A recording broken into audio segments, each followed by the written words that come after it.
Imagine the world of the 16th century. European powers compete for influence and territory, and at the top of this struggle is Spain. Her navy controlled the oceans, and the wealth of the New World provided unprecedented influence. We will take a journey through Spain's golden age of discovery and colonization, and learn how the first European intercontinental empire was built.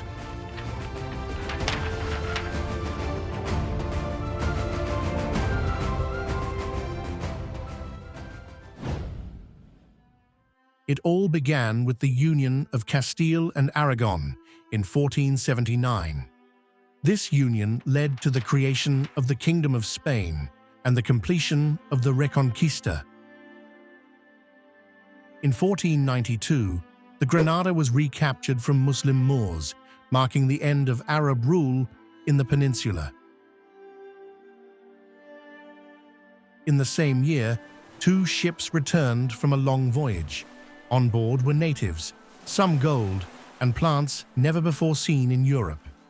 Queen Isabella agrees to fund the next expedition for Captain Christopher Columbus, and so began a new era.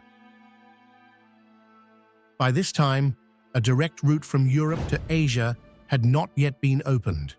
Europeans had a vital need for direct trade with the East. Spices, silk, and fabrics from Asia were very expensive. So the Spanish, like the Portuguese, sought a route to the east. Columbus, landing in 1492 in the Bahamas and Cuba, sincerely believed he had reached India. The second time, in 1493, Columbus arrives with a large expedition and troops. The Spanish begin to explore the Caribbean islands, looking for gold and spices. The first colony was Hispaniola, or the island of Haiti, in 1493. By the 1520s, all the Antilles had been colonized. It should be understood that the newcomers to the New World were hidalgos, landless noblemen, who became very numerous during the Reconquista. They were promised lands and great wealth in the New World. Historians estimate that as many as 10,000 conquistadors were involved. For profit, they destroyed or enslaved local people. Enslaved tribes were obliged to bring a certain amount of gold or other resources under the pretext of destruction. It is estimated that by the middle of the 16th century, 80 to 90% of the population of the Caribbeans died from disease and weapons of Europeans.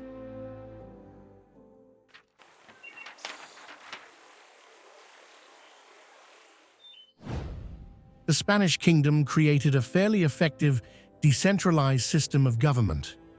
The crown granted the leaders of the conquistadors the title of adelantado, the right to govern on behalf of the kingdom, as well as to organize expeditions and conquer new lands.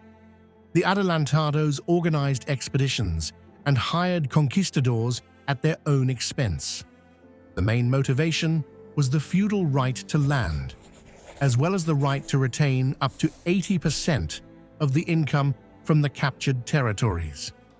Also, legends about El Dorado and jeweled cities were popular among Europeans.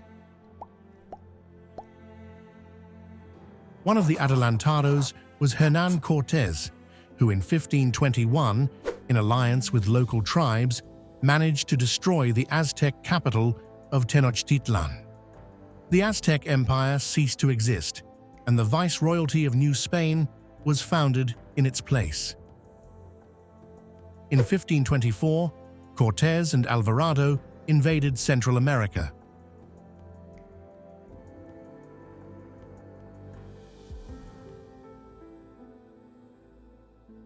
Another adelantado, Francisco Pizarro, in 1532, started a war against the Incas.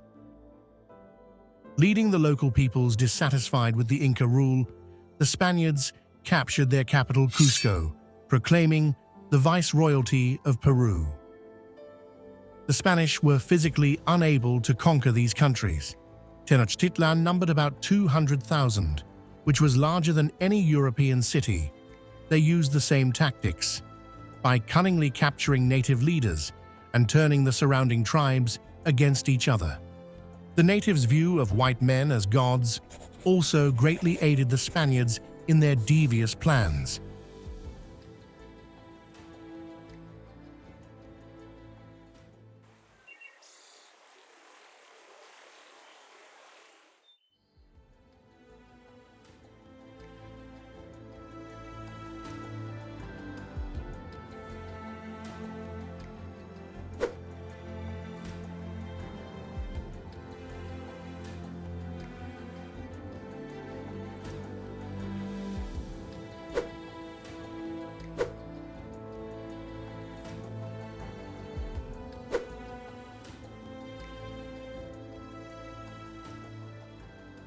In 1565, the Spanish captured Manila and eventually colonized the archipelago.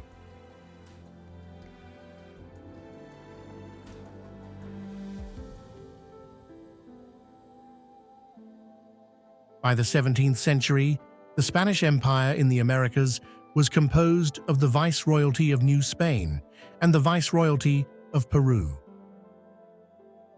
The crown granted lands to conquerors, as well as nobles and officials, in return for their service. For the indigenous population was created a forced labor system in the mines and plantations, as well as feudal tax system.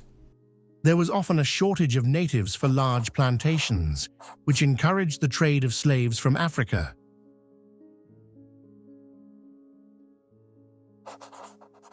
The sugar plantations of the Caribbean islands, the silver mines of Potosi, and the coffee and tobacco plantations of New Granada were the main consumers of slaves. As early as the 16th century, intercontinental trade was already established.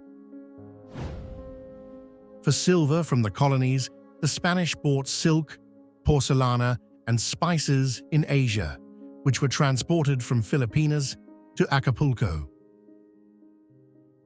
From there, the goods were shipped across the mainland to Havana, the main transshipment port, where the wealth from all the colonies flowed.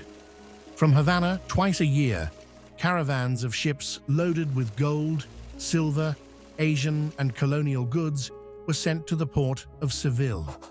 The trade had a monopoly character. Foreign ships were not allowed to enter Spanish ports, and only Spaniards were allowed to buy and sell colonial goods. This would later spawn corruption and the legendary pirates of the Caribbean.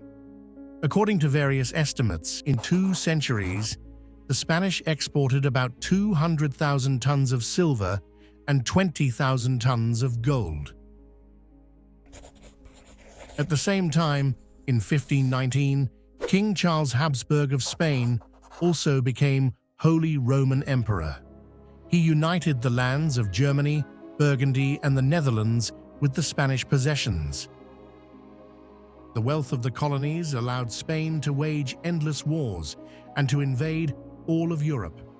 During the Italian Wars, Charles incorporated the Duchy of Milan into his empire, and the French were defeated at the famous Battle of Pavia in 1525.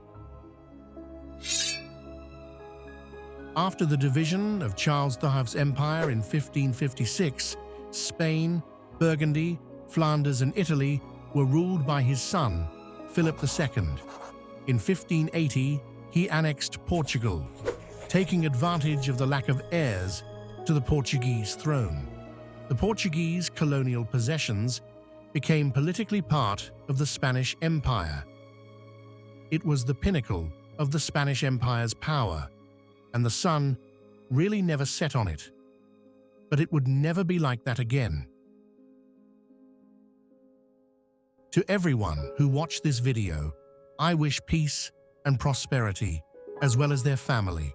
May the next year be a year without war and suffering.